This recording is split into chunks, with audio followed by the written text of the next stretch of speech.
정부 출범 후 여당과 야당 모두 대구 경북을 챙기고 지역 현안에는 공조 방침도 밝혔습니다. 하지만 지금까지 여야 공조 모습은 실망스럽기만 합니다. 대구 엑스코에서 한때 장관 후보자였던 자산가를 자문위원으로 위촉하고는 직원인 것처럼 건강보험료를 지급한 사실이 드러났습니다. 건보료 축소를 위해 대구의 공기업이 동원됐다는 의혹이 제기됐습니다. 사드 전국으로 중국 시장이 경색됐지만 기술력을 갖춘 중소벤처기업들이 약진하고 있습니다. 구미에서는 우수 중소기업들이 산업구조 변화도 이끌고 있습니다. 달걀과 닭에서 맹독성 농약인 DDT 성분이 나온 영천과 경산 산란계 농장의 흙에서도 DDT가 검출됐습니다. 환경부는 이들 농장에 대해 농약 성분 긴급 실태 조사를 하기로 했습니다. 시청자 여러분 안녕하십니까? 계속해서 대구 경북 소식 전해드립니다. 지난해 대규모 회계 부정으로 사장이 교체되는 등 홍역을 치른 엑스코에서 이해하기 힘든 일이 또 일어났습니다. 한때 장관 후보자이기도 했던 자산가를 자문위원으로 위촉하면서 꼼수를 부린 정황이 드러났습니다.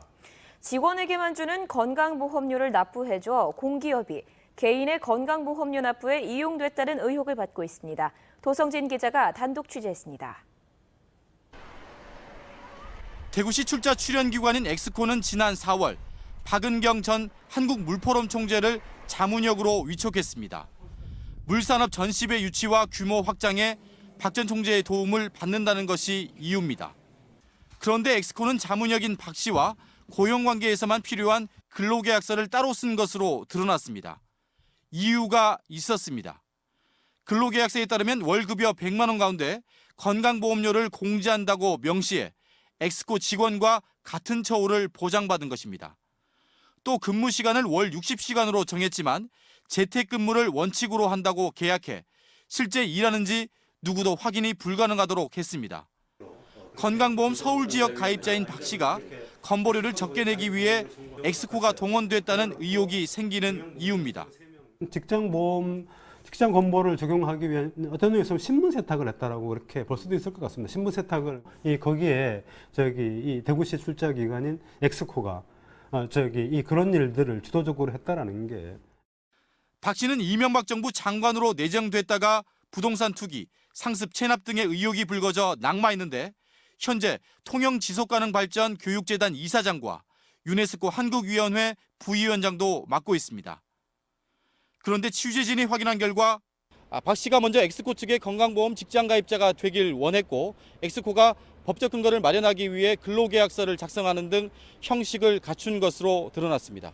이걸 했더라도 우리가 안 해줬으면 그만인데 우리 입장에서는 들어보니까 그래도 뭐 소속감도 가지고 여러 가지 사명감도 가지려면 그렇게 하는 게 좋겠다고 판단을 해서 해준 거 아닌가.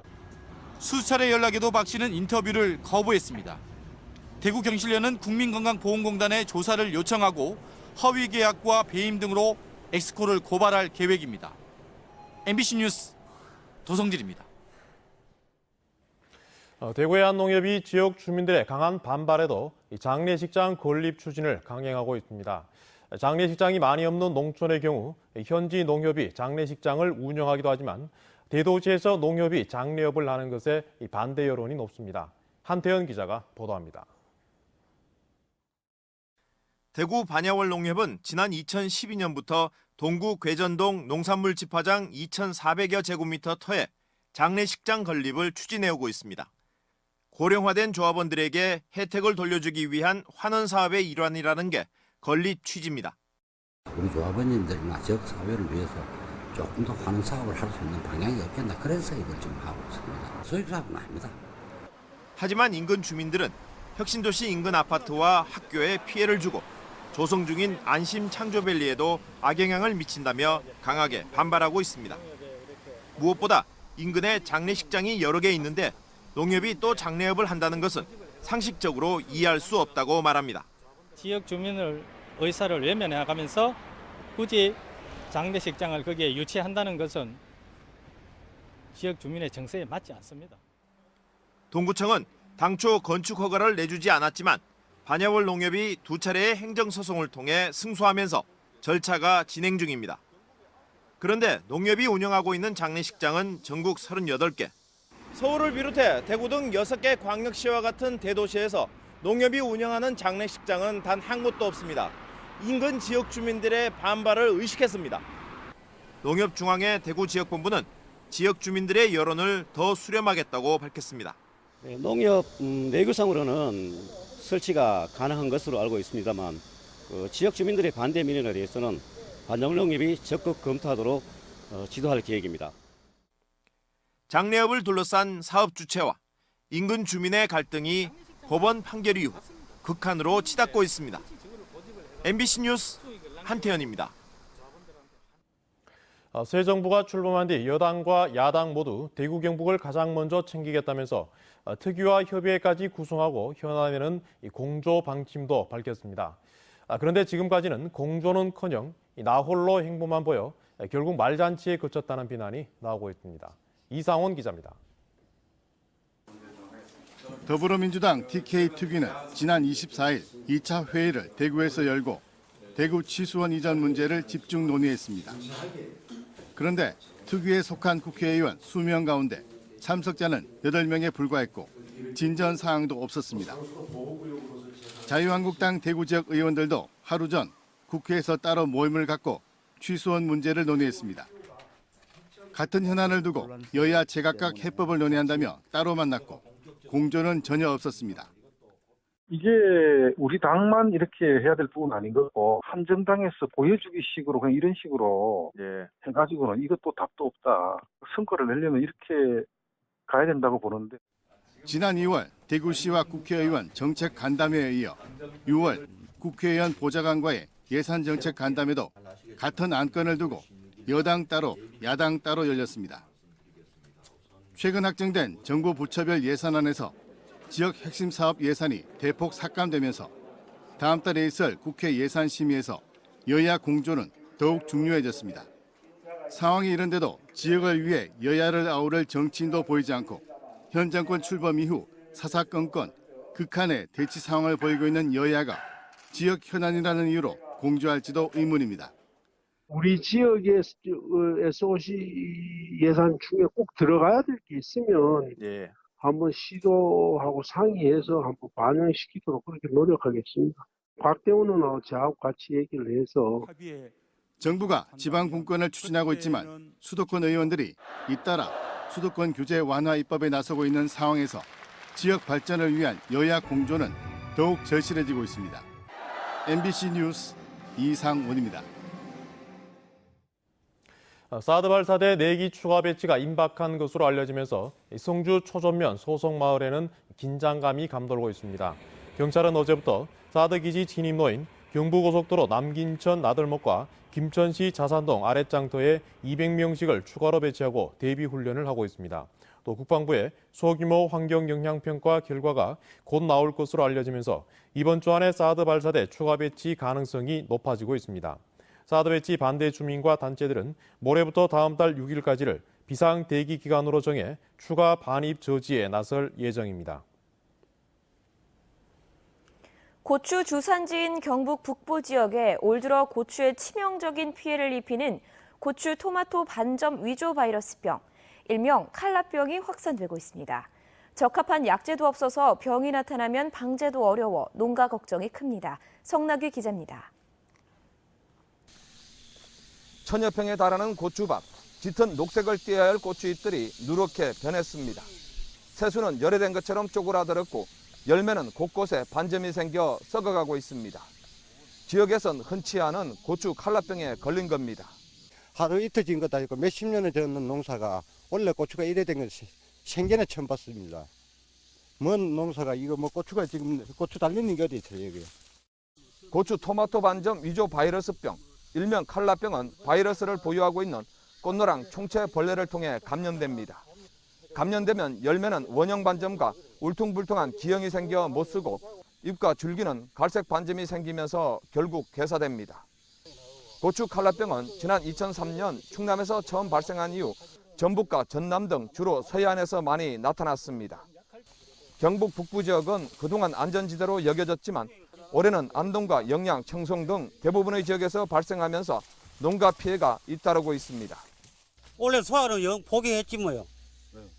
이 뭐 병이 무슨 병인데 와가지고 뭐 도저히 뭐 포기를 해야 되지 뭐. 적합한 약제가 없어 일단 병이 발병하면 방제가 어렵습니다.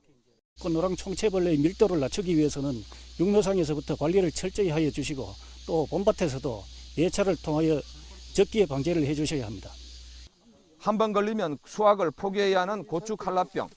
북부 지역도 더 이상 사각지대가 아닌 만큼 철저한 대비가 필요한 때입니다. MBC 뉴스 성락입니다. 달걀과 닭에서 맹독성 농약인 DDT 성분이 나온 영천과 경산 산란계 농장의 흙에서도 DDT가 검출됐습니다. 농업진흥청은 두 농장의 토양과 농업용수, 100m 주변의 농경지 등을 조사한 결과 경산 농장의 흙에서 1kg에 0.163mg의 DDT가 검출됐고 주변 농경지에서도 최대 0.059mg이 검출됐습니다. 영천 농장에서도 0.046mg이 나왔지만 농업용수와 사료, 농작물 잎 등에서는 검출되지 않았습니다. 환경부는 이에 따라 경산과 영천의 토양과 지하수에 DDT 등 농약 성분 긴급 실태 조사를 하기로 했습니다.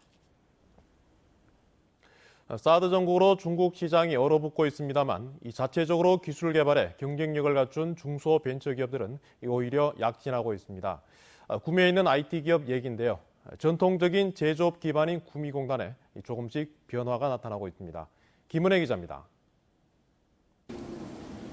구미의 한 IT 기업이 사물 인터넷 플랫폼 개발에 성공했습니다. 휴대전화를 이용해 가정기기와 조명, 냉난방 장치를 작동시키고 CCTV로 어느 장소든 살펴볼 수 있습니다. 60만 개의 리모컨 데이터베이스를 보유해 기존의 가전제품을 스마트폰으로 제어하며 사용할 수 있다는 것이 강점입니다.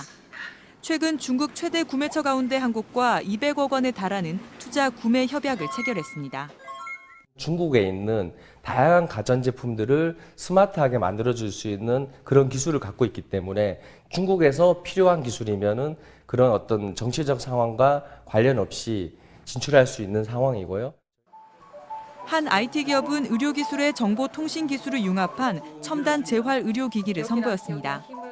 몸 움직임으로 게임을 하면서 다리와 팔 등의 근력을 강화하고 균형감과 인지 기능을 높여줘 국내 20여 개 의료기관에 도입됐습니다.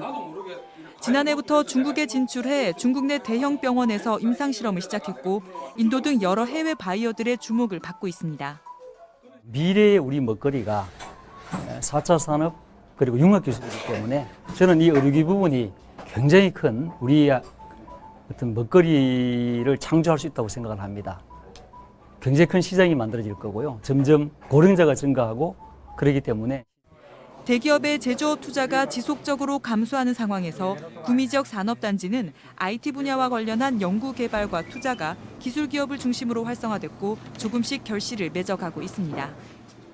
저희 공단에서는 이제 그걸 지속적으로 뭐 중간에 투자를 받아야 된다면 투자를 유치를 하고 마케팅이나 수출을 도와주고 있고 컨설팅을 지속적으로 제공을 해주고 있어요.